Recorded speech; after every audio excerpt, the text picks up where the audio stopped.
Kembali di Kompas Siang, Saudara. Demi meloloskan putrinya untuk menjadi polisi wanita, seorang petani di Kabupaten Subang, Jawa Barat menyetorkan uang ratusan juta rupiah kepada komplotan oknum anggota Polri.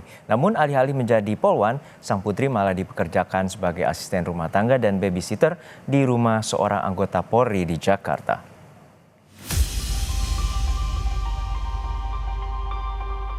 Charlim Sumarlin berusia 56 tahun. Seorang petani warga desa Wanakerta, Kecamatan Purwadadi, Subang, Jawa Barat, harus bekerja serabutan setelah sawah dan kebunnya seluas 7.000 meter persegi dijual. Uang hasil penjualan ladang sebesar 598 juta rupiah digunakan untuk biaya uang pelicin memasukkan anaknya menjadi polwan kepada komplotan penipu yang mengaku anggota Polri aktif di Jakarta. Penipuan terjadi pada 2016 lalu. Saat itu, dia dikenalkan pada pelaku yang belakangan diketahui sebagai pecatan anggota Polri di Jakarta. Charlim tergiur dengan tawaran pelaku dan memutuskan mendaftarkan anaknya ikut seleksi penerimaan anggota Polri. Namun nahas, putrinya justru dijadikan asisten rumah tangga dan babysitter di rumah seorang anggota Polri di Jakarta tanpa dibayar sepeser pun selama 1 tahun bekerja. RT Talia menawarkan ke saya agar supaya anak saya ikut tes polisi. Terus situ tidak ngambil keputusan, saya menolaknya, gak punya uang alasannya.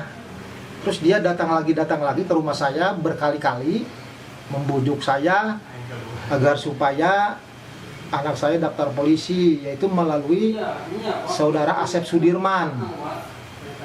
Itu karena dia bahas dengan bahasa istilahnya cacat pun bisa masuk katanya gitu, nggak usah tes lah segala macam, pokoknya ini yang bawanya Wakapolri katanya bahasanya. Charlie menyebut putrinya mengalami depresi dan sering melamun akibat kasus ini. Bagaimana tidak, tak hanya uang yang melayang, ijazah dan surat-surat penting juga raib di tangan para penipu. Orang tua korban berharap pimpinan kepolisian tegas memproses laporannya dan uang yang diberikan kepada oknum polisi dikembalikan agar bisa digunakan untuk bertani. Ya sekarang dia itu depresi, trauma gitu Pak. Itu kayak patah semangat gitu Pak, karena dia ijazahnya hilang. Sering melamun dia Pak. Mohon banget kepada terhormat Bapak Kapolri, tolong dibantu agar supaya masalah saya cepat tuntas, agar hak-hak saya bisa kembali lagi Pak, agar supaya saya bisa punya kebun lagi, punya sawah lagi gitu Pak. Sementara itu, Kepala Bidang Hubungan Masyarakat Polda Metro Jaya menyatakan 2 oknum pelaku penipuan yang meloloskan seleksi polisi telah diberhentikan dengan pemberhentian tidak dengan hormat. Sedangkan 1 oknum polisi aktif masih dalam proses penegakan hukum pelanggaran dugaan kode etik profesi serta tindak pidana penipuan. Ini tidak mendaftar pada panitia resmi, tapi oknum-oknum.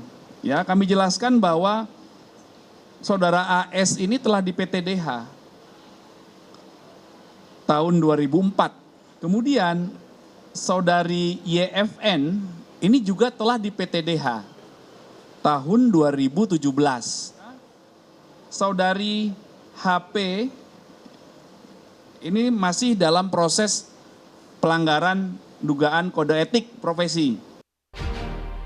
Kasus penipuan bermodus iming-iming seleksi masuk institusi Polri bukan kali ini saja terjadi. Polisi pun mengimbau masyarakat yang berminat ikut seleksi anggota Polri agar mengikuti jalur penerimaan yang resmi. Hendri Irawan, Kompas TV, Subang, Jawa Barat.